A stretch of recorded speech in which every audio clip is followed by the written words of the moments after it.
Good morning or good afternoon, wherever this finds you. Welcome to the 67th Emerging Growth Conference and day one of our two-day virtual investor conference. I'm Anna Berry. So just a few notes. Today we're running until 5 p.m. Eastern time. And when we switch to the next company, it's a black screen for a moment. Don't go anywhere. That's just us moving over. If you do experience downtime, refresh your browser. Everything usually works properly once you do that. Our platform does work best on Google Chrome. So if you're watching from an Apple device, you have to hit the play button to start the session.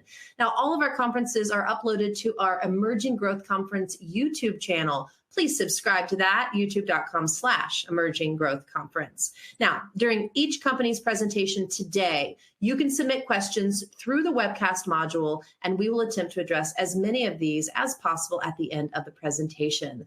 Let's begin with Peninsula Energy. It trades on the OTCQB under the symbol PENMF, and on the ASX under the symbol PEN, and is an advanced uranium developer progressing its flagship and sizable lands project into a sustainable long-life uranium operation. Today we'll be speaking with Wayne Heili, the Managing Director and Chief Executive Officer of Peninsula Energy Limited. It's focused on innovations that will drive successful low-cost production of uranium at its flagship lands project in Wyoming. Now, Wayne has committed his 35-year professional career to the U.S. uranium recovery industry. He has held various process engineering, management, and executive positions at companies pursuing both ISR and conventional uranium production. Mr. Heili holds a bachelor's degree in metallurgical engineering with a minerals processing emphasis from Michigan Technological University. Good morning, Wayne. Nice to have you on our conference. How are you today? Good morning, Anna. Thank you for the kind introduction. I'm doing well, and good morning, all. Hello. It's a pleasure to be kicking off the conference with Peninsula Energy today. I want to tell you about our company, where we're going. I want to tell you a little bit about the uranium space. If you're not followers of the uranium sector and nuclear energy, you should know that right now uranium is in a very hot spot. And when uranium's hot, it is hotter than anything else. We've seen uranium prices in the spot market climb over $100, only for the second time in my career, which Anna pointed out was over 35 years. The commodity price is on a tear. Supply and demand is a concern in the market, and it's a long-term concern. So we're eager as a company to be bringing our project back into production.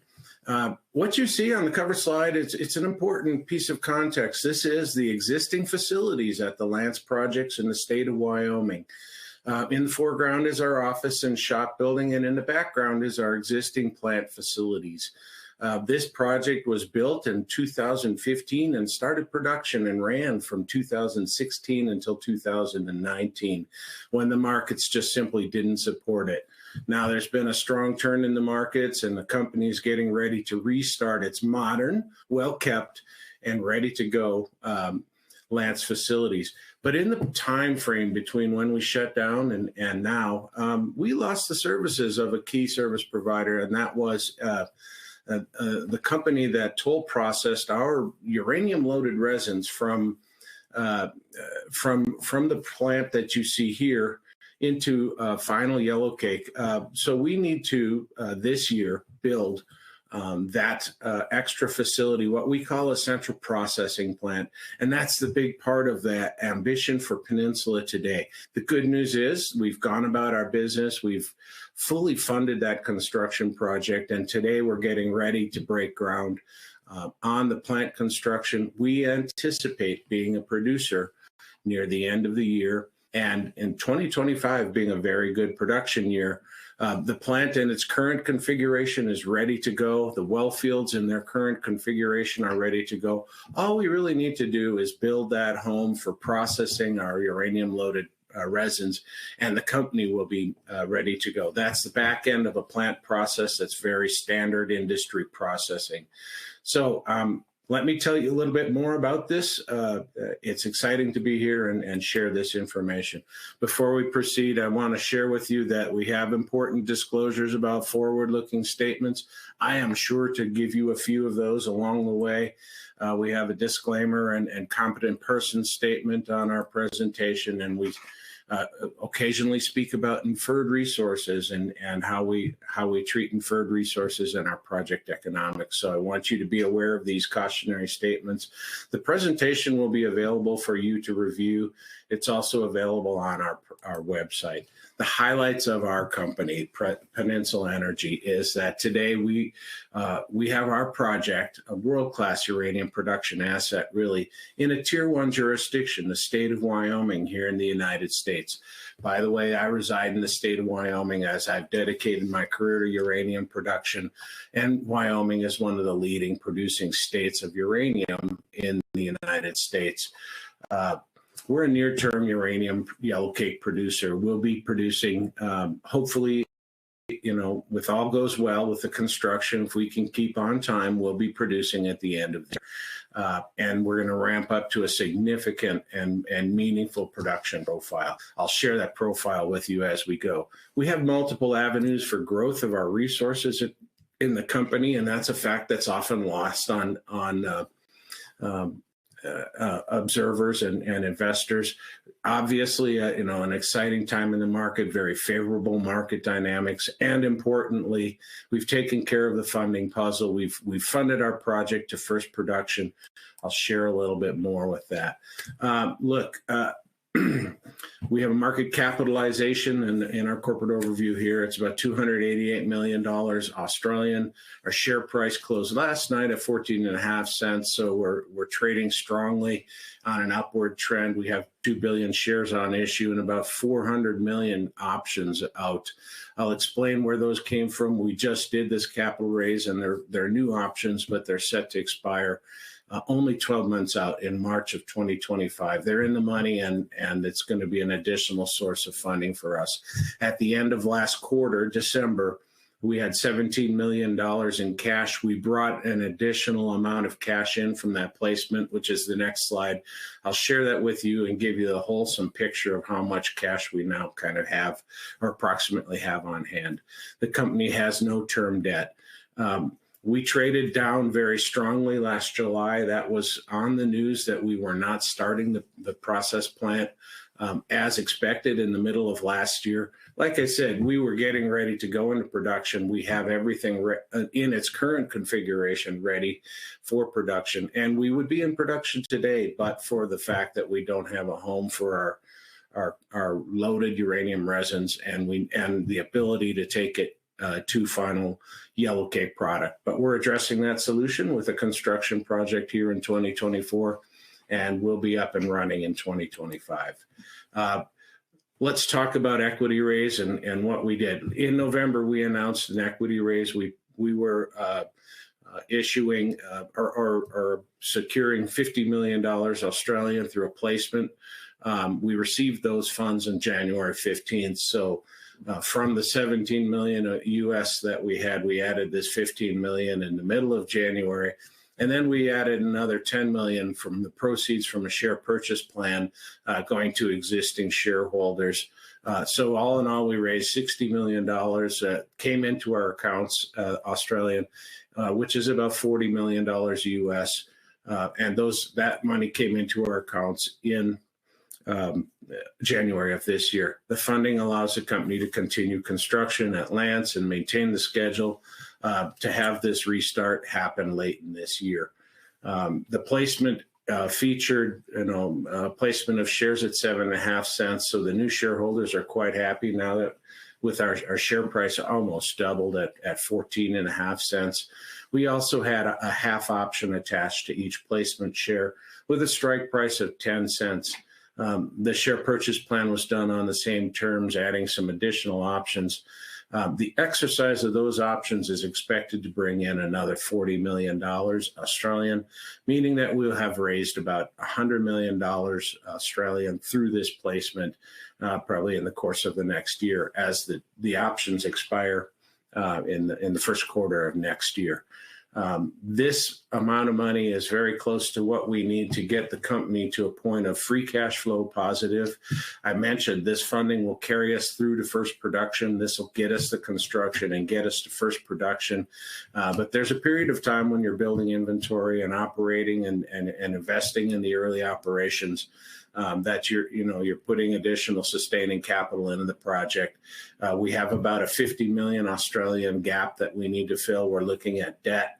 We're looking at other forms of equity raising. But our priority right now is looking at using the debt financeable facilities that we have, raising a little bit of additional capital through debt to ensure that the company can move to free cash flow positive in 2025. Our projections for that is that we would be free cash flow positive by the third quarter of 2025. So it's a short period of time, investing about 50 million Australian into the project, or 30 million US, and that should carry the company forward to the future. We have a very experienced management team. Not just myself with 35 years, but Mr. Keynote, Mr. Pyle, Mr. Dothett, Mr. Huffling, and Ms. Reese, all very senior, experienced executives and hands-on people with design, construction, and operation of uranium facilities, the focus of their careers as well. So collectively, well over 200 years of experience on our management team. We're fully staffed at the site. This is another feature of the company. We were planning to go into production in 2023. We had to push pause because of the change of situations with our toll processor. But now we kept that staff. We have them very actively training. We have them preparing more facilities for production into the future. The team is very actively engaged and it's complete. We've taken regulatory risk off. We've taken technical risk off. We've taken manpower, human resources risk off the table. All we have in 2024 is a construction project, and that's to build a plant and get it ready for production. The sustainability focus is very important to this company. We've produced sustainability reports over the last several years that are available on our website. I highlight that we have certification in ISO quality management and environmental management systems. That's a very unusual trait for a U.S. uranium producer. I think we're the only ones with that right now that are active, and that gives us a competitive advantage when marketing our product to utilities outside of the United States. The ISO certification is an important aspect for European utilities. We do have contracts with European utilities, and this is part of the unique character of and focus of Peninsula Energy. Moving forward, the Lance projects. We have the Lance projects as our flagship property in Wyoming. We have the mineral rights over a district scale area, 37 kilometers by 8. We've subdivided that area into 3 project areas. And I like to pull this out because, what people need to appreciate is that Peninsula in one flagship property have what a lot of companies have in 3 or 4 different. And that's a project pipeline. We have the production area called Ross. It's the area in red, and it's the area that's fully licensed. That's where our production facilities are. That's where our current mine units are, and where we're building additional new mine units. There's about 6 million pounds of resources left there, and we'll mine those over the next couple of years. And then we're going to move sequentially into the Kendrick area, the area in blue on this map. That holds about 16 million pounds of uranium resources. And we're currently permitting Kendrick for production. We have the license applications in front of the regulators. We expect that the permitting process will conclude around mid-year this year. And if so, that's going to feed part of the news flow of this year is that we've added Kendrick to our production licenses. The Barber exploration area, this is a project that holds over 30 million pounds of predominantly inferred resources. We don't do our project economics and life of mine study on those Barber inferred resources. We decided to hold that off. That's proper protocol. But this is where we have very large potential for growth. Today, though, the facilities stand as they were constructed in 2015. and had been operated as an alkaline ISR facility from 2016 to the middle of 2019. We recently completed a transition to become a low pH in situ recovery operator. That means that we're changing our process chemistry, not our process so much as our process chemistry. We had to do some reconfiguration in the plant. That's complete. We had to add acid distribution and storage facilities. That's complete. We had to do some work in the well fields to make sure that the piping systems were compatible with the new chemistry. That's also complete. Like I said, we have a facility that's ready to run, and it's been ready to run since the middle of 2023.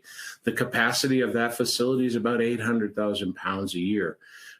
With our plant expansion, we plan to bring that capacity up to closer to 2 million pounds a year on the front end and closer to 3 million pounds a year on the back end. That's what we're licensed for, is to produce 3 million pounds a year. And in a very robust uranium market, it makes sense to invest in getting that capacity built and ready to go. Our target for the upcoming years is to produce about 1.8 million pounds of finished dry yellow cake. That plant expansion work, as I said, it's now fully funded. Engineers have completed their detailed design, and they're doing procurement, and we have a package out to bid to construction companies. So like I said, I'm looking forward to breaking ground on the construction project and getting it done and in the course of 2024. It's very reasonable because we have equipment. We have a lot of the works ready to go. The exploration upside at Lance, I want to very briefly touch on this. We know that there's about 30 million pounds of inferred resource across the Barber areas and the Kendrick area. We've mapped out where those resources are. Their trends are in red here.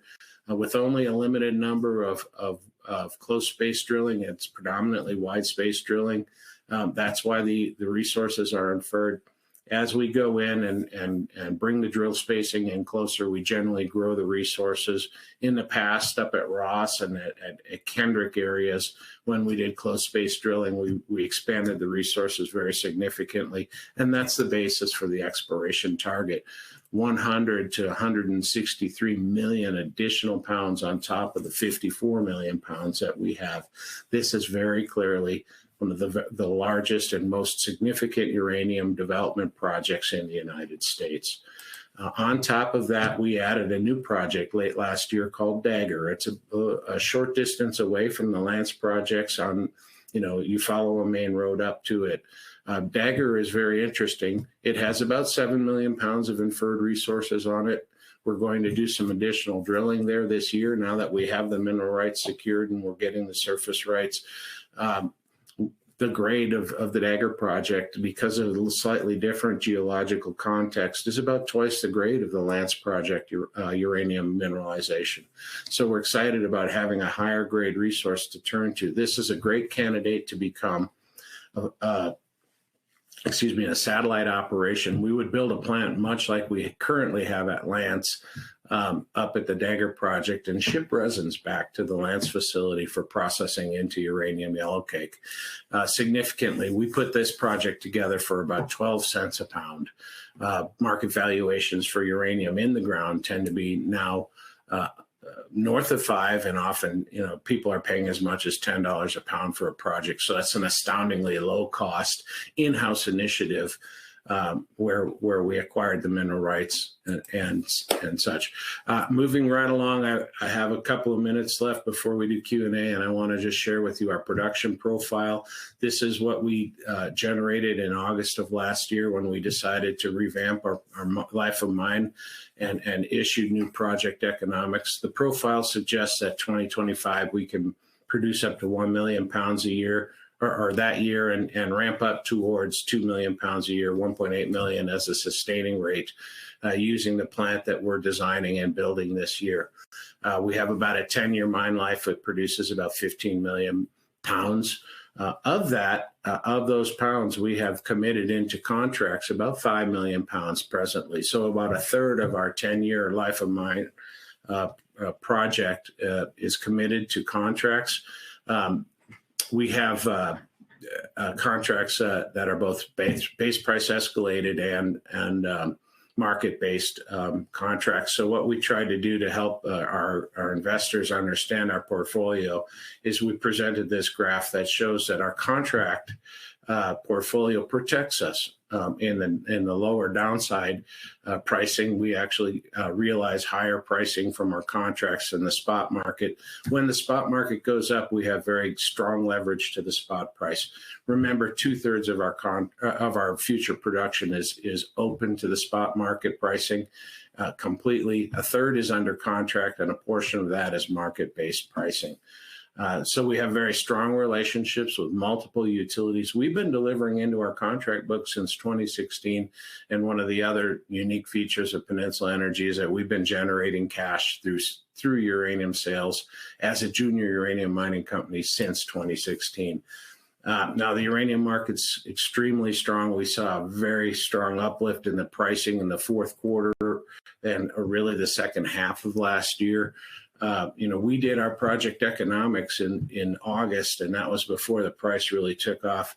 We were projecting an average sales price over the life of our project of about $65 and a future spot price of about $67. It's now $107 and on a very strong upward movement. So it's a very exciting time for the market. Before I conclude, I just want to share what we can look forward to in 2024. And again, for Peninsula, that's the initiation of the plant expansion construction project and subsequent progress reports all the way to completion. We're going to do some additional resource expansion drilling at Lance and at our newly acquired Dagger project. We expect to do wellfield development activities. In fact, we're very active doing wellfield activities at our Mine Unit 3, which is a fresh new mine unit, and other areas, Mine Unit 4 and beyond, so that we're well prepared for a very robust restart when the project goes. We're going to secure some remaining funding for the project to ensure that we can carry the project forward to the point of free cash flow. It's not a big lift in this market, but we're looking at debt as our preferred option, but we're not ruling out anything. Most excitingly for Peninsula Energy is the commencement of uranium production in 2024, late 2024. This is an exciting year for the company. I think we're going to perform very well in the market. We're checking all the boxes. We've taken care of the business. We've addressed the issues that held us back in 2023, and we're ready to go. So with that, I'm going to conclude and take some questions. Great job, Wayne. We do have lots of questions for you. Let's see how many we can fit in. Let's start with the process plant expansion. Hash that out for us. When does the company expect the expanded plant to be ready for operations? Yeah, so we expect to be breaking ground here in the first quarter still. Again, we have packages out to bid to construction firms, and we're looking for construction firms that are ready to go right away, start pouring concrete. We think that this is a 8-month process to build the plant, maybe 10. So given that we're 1 month into the year, we're looking at the fourth quarter, probably late in the fourth quarter, we should be in production, have the construction complete and moving forward. Great. And is all the funding in place for the project? Absolutely. I focused on that, but we again guided that we needed about $150 million to go from August of last year to the point of free cash flow. We have all the money we need for this year's ambitions, which is the construction of the project and getting ready for first production, and the development of new well fields to make sure that we have a strong setup for production in 2025. We have the funding for this year's programs. We're going to look for a little additional funding to make, again, we're now sitting at over 100 million Australian or around 100 million Australian, and we were looking for 150. So, a little additional capital raise for the point going to free cash flow should be pretty achievable in a buoyant market like this. Well, with all that said, 2025 looks to be a very strong year for production. So do you expect that the production will cover your delivery commitments for the year? Right. Yeah. As I spoke quickly about our contract portfolio, I pointed out we have about 5 million pounds committed over the next of deliveries and sales over the next 10 years. On average, that's 500,000 pounds a year. The front end is a little heavier loaded than the back end, so we might see 600, 800,000 pounds in some years. But our ambition is to produce over 1 million pounds in 2025 and to produce up to 1.8 million pounds a year in subsequent years. So yes, we have it more than covered. We're very comfortable, and we're pleased that, when we needed last year, our utility customers were able to reschedule deliveries into the future to allow us to move forward with confidence. And Wayne, the recently completed share purchase plan, it was heavily oversubscribed, and the company notes a need for additional funding. So you didn't upsize the SPP. Can you explain that decision to our viewers? Yeah, a lot of people wondered why, when we had $30 million worth of subscriptions, we only took 10 million when we're saying we need additional funding. The reality was that the share purchase plan had to be approved by the shareholders, and we put forward a plan that said we would take at most $10 million. So all we did when we took $10 million was follow our commitment to our shareholders and what our shareholders approved. There was additional money available. We would have liked to reward our shareholders with additional shares at that pricing, but it was limited by the plan and its descriptions and its promises. Well, a follow-up question from Greg: with 100 million raised by Q1 next year, what will that translate into a percentage of equity sold? And what will the share cap structure look like when this is complete? Well, we have about 2 billion shares on issue. The 50 million placement accounted for about 666 million of those shares, and the SPP brings in another probably 200 million shares. At the end of the day, if all the options are exercised, which we'd imagine to be the case, then we will have gone from a situation where we were about 1.2 billion or 1.3 billion shares up to a situation where we're 2.2 or 2.4 billion shares. So the capital raise, the 100 million, was a substantial portion of what we see in our equity share count.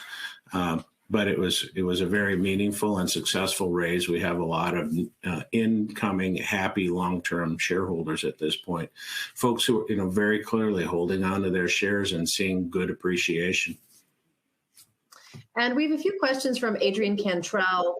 How long does it take to ramp up from first production to meaningful volumes? And can you extract and store resins in anticipation of the new plant being ready? Or do you have to wait for the new plant before extraction can begin? Yeah.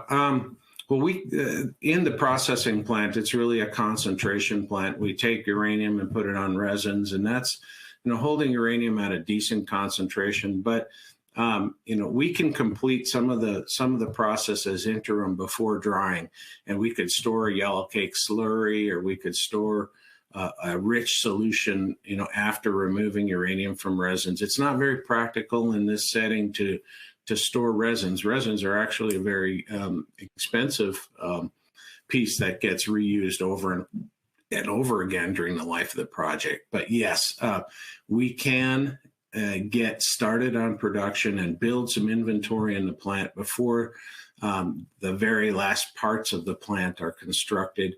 We would look to do that, and we would look to focus our construction on making sure that each sequential step is done before the final step, so we can ensure that we can get started. We also will be looking at preconditioning our well fields. The new well fields need to have the pH drop before they yield uranium. And we'll really probably start pre-production activities in the third quarter. And Adrian also asks if you'll be selling your yellow cake on the spot market or under contracts, or a combination of both? Right. So I guess Adrian asked another important question in the previous, and that was how long does it take to ramp up? If it's properly done, you can ramp up. You precondition well fields in a pre-production mode before you start running uranium into the processing plant. Our life of mine study, was drawn off of our collective experiences as uranium producers. And we understand the ramp up profile of the well fields, how quickly uranium grade builds, and how quickly you can start producing yellowcake. In our situation, we have a fairly strong ramp up profile going to about 1 million pounds a year in the first year. That's because we will have a lot of new well fields ready for us. And usually for uranium producers, the limiting factor is how much well field is available, not what the plant can do. So if we have this year to prepare a lot of new well field areas, we'll be able to kick into it very strongly. And now remind me again, because I went backwards. What was that last question? Oh, how much will go to the spot market? Thank you. Really, first year, I think we'll be building inventory. We'll be selling mostly into our contracts in 2025. Future years, we're going to have plenty, of additional yellowcake production. In 2026, I think we're looking at 1.4 to 1.5 million pounds of production, and only, less than half of that is committed to contracts. So, we'll be selling into the spot market 26 and beyond at very significant quantities. Only 1/3 of our future production is committed to our contracts. 2/3 is open to the market. Thank you for that answer. A question from Joan Sabula asking about, she says you're using a low pH chemistry in your ISR recovery. So can you tell us which chemical you use and if there are any problems procuring it? Actually, what we're doing with the low pH chemistry is the same thing that the most successful uranium mines around the world. In Kazakhstan, which is known as the lowest cost producing nation, they use low pH in situ recovery chemistry. We're using that. We're the first U.S. company to be using that. We think that's going to give us a competitive advantage. We've moved away from the more benign or really weaker alkaline chemistries that tend to work at U.S. projects, but we did the test work and we believe the low pH chemistry is going to be far more successful at our project. The chemical that we add into the formation is sulfuric acid, and it's readily available. That's a chemical product that is produced in great abundance in the United States. We also use hydrogen peroxide as a oxidant to keep the process and the uranium solubility high. Both of those chemicals readily available in uranium markets or in the United States markets, and we've already have supply contracts set up. So as we were about to start production in 2023, we had done all the legwork and got supply agreements in place with very dependable chemical suppliers. Thank you. And a few more questions about your production from Alex Moody, asking, once you begin, what do you see your production cost at per pound? Right. Our direct production costs are typically in the $20 range. Our all-in cost, which includes development and such, is around $42 a pound. And our all-in sustaining cost, which is the most encapsulating because it captures pre-production capital and it captures post-operating expenses for mine reclamation.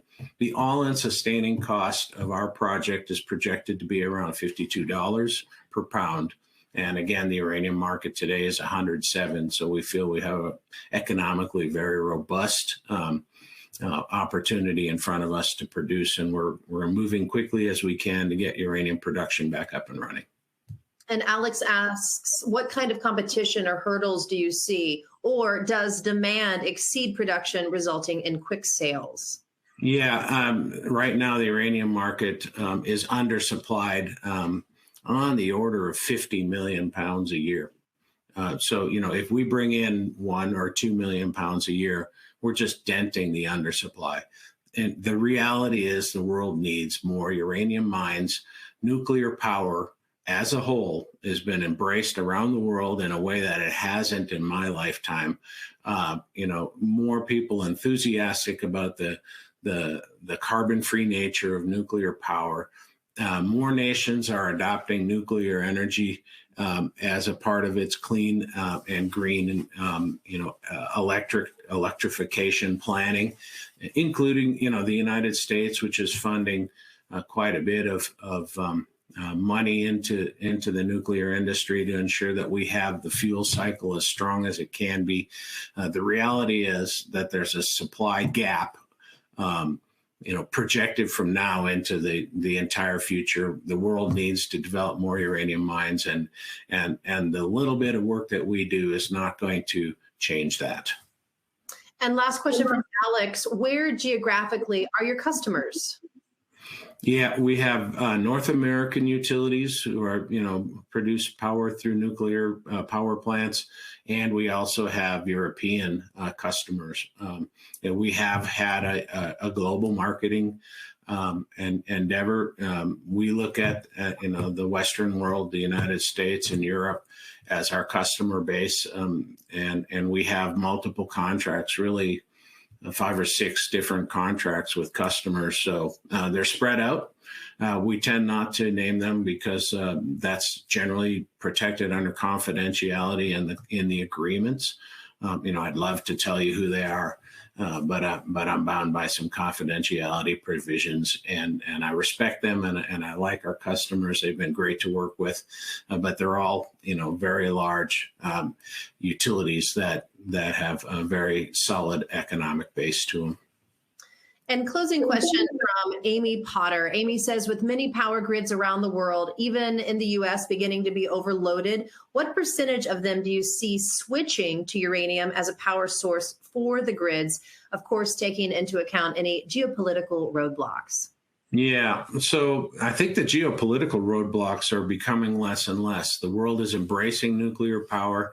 Today, I think somewhere around 15% to 20% of the global electricity is produced by nuclear power. We're seeing growth in the 3 to 4% per annum range. Around the globe, we see more and more nuclear power plants being built. That wasn't so much the case in the Western world, but it is becoming the case now. The advent of small modular reactors is going to become a big deal because that's going to allow nuclear utilities and producers to put nuclear power plants in locations that serve small communities, not just large populated areas. And I think it's that idea is really getting a lot of embrace. It's going to take 5 to 10 years to get a decent amount of those proven and running, but I see that taking off in the future. Globally, I think we'll see 20 to 25% of our electricity coming from nuclear by 2050. Wow. Well, what a time to be in the uranium sector. Thank you so much for your time with us today, Wayne. I appreciate it. Thank you, Anna. All right, everyone.